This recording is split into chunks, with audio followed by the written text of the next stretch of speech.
Halo, assalamualaikum warahmatullahi wabarakatuh. Jumpa lagi dengan saya Freddy Sudaryanto di channel YouTube-nya Freddy Sudaryanto Sport. Masih seputar kasus Jalan Cagak Subang. Seperti biasa, sebelum saya ucapkan banyak terima kasih kepada rekan sahabat yang sudah subscribe, menonton, juga komentar di channel YouTube saya. Semoga kebaikannya dibalas Allah Subhanahu wa taala dengan rezeki yang banyak, berlimpah dan barokah, amin ya rabbal alamin. Kita juga doakan kedua almarhumah dalam keadaan husnul khotimah. Amin ya rabbal alamin. Kita support terus kepolisian Indonesia, khususnya Polda Jabar, semoga bisa cepat mengungkap kasus ini.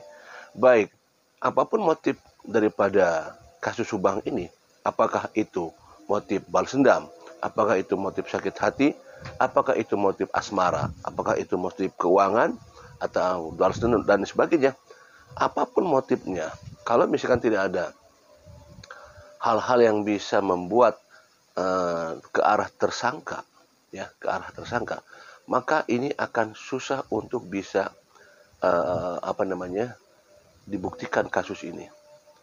Kemarin kasus sempat ada ditangkapnya satu orang karena disinyalir ada di TKP, di sekitaran TKP, yaitu saksi S. Nah, kita tidak tahu apakah memang sudah dilepas apa belum, tapi informasi di media katanya memang sudah dilepas. Tapi ada gosip-gosip katanya juga belum dilepas, kata gitu. Masih dalam tahap proses penyelidikan, kan seperti itu. Nah, saya bukan masalah itunya, bahwa memang segala perlu motif apanya. Kalau misalkan tidak kita ketahui ada orang yang melihat di TKP, nah ini sangat berat memang seperti itu. Tidak ada alat bukti di TKP, ini yang memang membuat jadi sangat berat. Salah satunya adalah nantinya adanya pengakuan dari salah satu saksi yang memang menjadi saksi justice collaboration, ya. Nah, ini yang kita tunggu sebenarnya. Apakah mungkin ada saksi collaboration yang nantinya akan membuka kasus ini? Kita tidak tahu, tapi tidak ada yang tidak mungkin semuanya. Apakah mereka-mereka yang tahu, apakah mereka-mereka yang terlibat atau minimal tahu, terlibat, membantu mereka dalam tekanan pelaku, dalam ancaman pelaku, sehingga tidak mau terbuka sedikit pun, tidak mau bersuara sedikit pun. Ya, mungkin saja itu bisa dilakukan seperti itu. Karena ancaman itu bisa jadi dilakukan bukan hanya kepada dirinya, tapi bisa saja kepada keluarganya, orang tuanya, bisa saja seperti itu. Maka dia akan terus mencoba untuk bungkam sampai kapanpun, sampai memang kasus ini tidak akan terus dibuka. Bisa saja seperti itu. Ya. Nah, sebenarnya yang kita tunggu adalah satu keberanian dari pihak kepolisian untuk menetapkan satu saja tersangkanya. Minimal kalau sudah ada satu tersangkanya, bisa dijadikan merembet kepada yang lain. Katakan ada mengatakan, Bang Fred katanya, bagaimana pihak polisian bisa menangkap kalau tidak ada bukti? Padahal kalau kita lihat dari awal-awal, ya, banyak sekali hal-hal yang sudah ke arah sana. Di samping satu adalah yakin bahwa kenapa saya mengatakan yakin? Bahwa satu, adanya ahli dari kepolisian, ahli forensik, ada Dr. Hastri, mengatakan, Dr. Hastri sangat yakin, wakil kita lihat di medianya, ada wawancara dengan Anjas Thailand, betapa yakin bahwa kasus ini akan terungkap, malah mengatakan hanya 8 hari akan terungkap, seperti yang disampaikan oleh Dr. Hastri, dan yakin sekali bahwa ke arah pelaku sudah jelas. Itu kata Dr. Hastri di channel YouTube-nya Anjas Thailand, ya. Kemudian apalagi?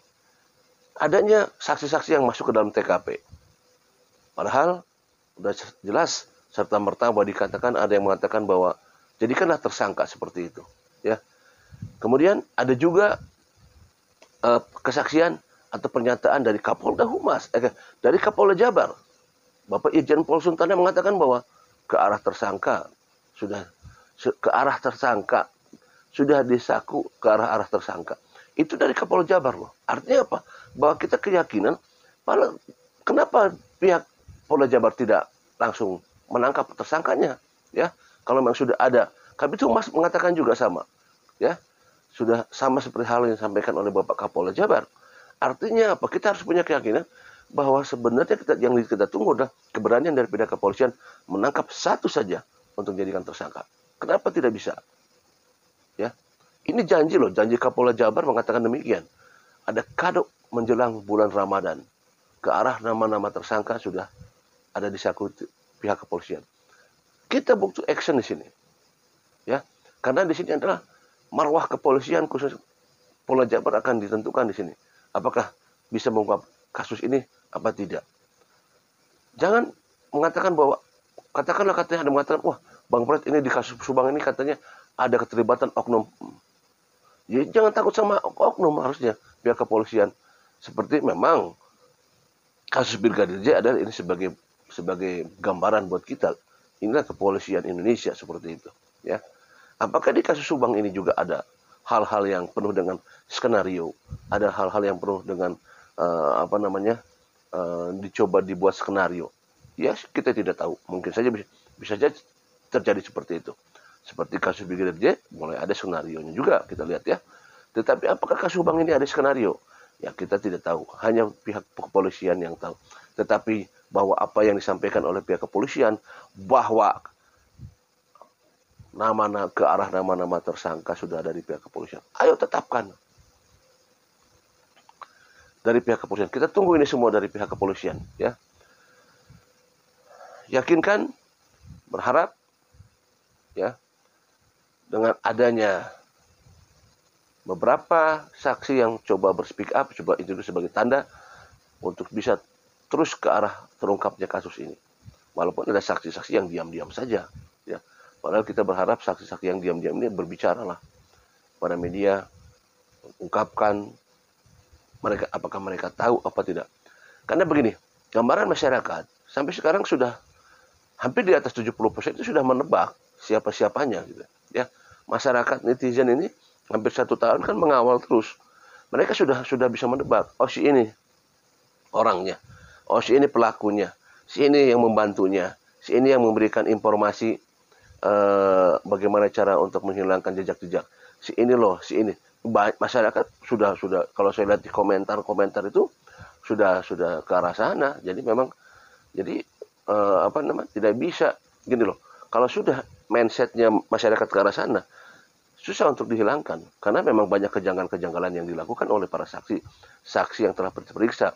Adanya beberapa saksi yang telah diperiksa kan ada aja kejanggalan-kejanggalan yang informasi yang disampaikan dan sebagainya, itulah kejanggalan-kejanggalan. Alibi yang disampaikan kadang-kadang tidak ada ketersesuaian. Kemudian apa yang dilakukan juga tidak ada ketersesuaian. Apa yang disampaikan juga sama seperti itu. Akhirnya kita berpikiran, oh si itu kerjasama dengan si ini kerjasama dengan si itu. Mereka membuat drama dan lain sebagainya, ya. Padahal mereka sebenarnya tahunya itu kan pandangan masyarakat kita tahu. Dan masyarakat kalau sudah memvonis ke arah sana susah untuk menghilangkannya. Tetapi kembali lagi hanya sekedar prasangka dugaan, mereka hanya bisa menduga, berprasangka, berargumentasi, berasumsi. Tidak bisa menetapkan sebagai tersangka karena pihak kepolisian yang bisa menetapkan tersangka. Tetapi sekali lagi bahwa pandangan masyarakat ke arah mereka yang disinyalir adalah sebagai pelaku, sebagai dalang, sebagai pembantu, orang yang tahu, tetap saja capnya ada ke sana, tidak akan hilang. Karena ya kita tunggu saja doa-doa daripada netizen yang selama ini sebelum terpuaskan, mudah-mudahan doanya akan mengena kepada orang-orang yang diperkirakan ke arah tersangka, dalang, pelaku maupun pembantunya, yang membantunya. Mudah-mudahan dengan doa mereka terjadi sesuatu hal yang ya menurut kita tunggu sajalah campur tangan Tuhan yang akan membuka kasus ini. Mudah-mudahan ada gerakan-gerakan yang ke arah tersangka mengakibatkan dia akan mengungkap atau terbuka nanti suatu saat. Assalamualaikum warahmatullahi wabarakatuh.